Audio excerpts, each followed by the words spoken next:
کہ امیر المومنین نے اتنی اطاعت کی ہے کہ خود امیر المومنین اس حوالے سے فرماتے ہیں کہ تم سب جانتے ہو کہ رسول خدا کی مجھ سے ایسی قرابت تھی اور ایسی محبت تھی کہ آپ کی نظروں میں میری ایسی قدر و منزلت تھی کہ اس وقت جب میں بچہ تھا،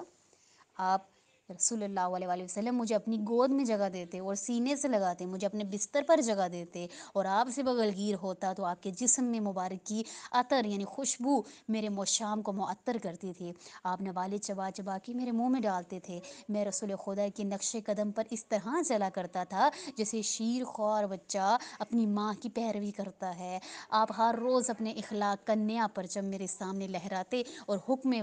فرماتے کہ میں آپ کی پیروی کی کروں۔ یعنی اس کلام میں امام یہ فرما رہے ہیں کہ آخر میں کہ رسول خدا اخلاق کا پرچم میرے سامنے لہراتے اور حکم دیتے کہ میں پیروی کروں، یعنی امام علی علیہ السلام بچپن ہی سے رسول خدا کی پیروی کرتے ہوئے نظر آ رہے ہیں۔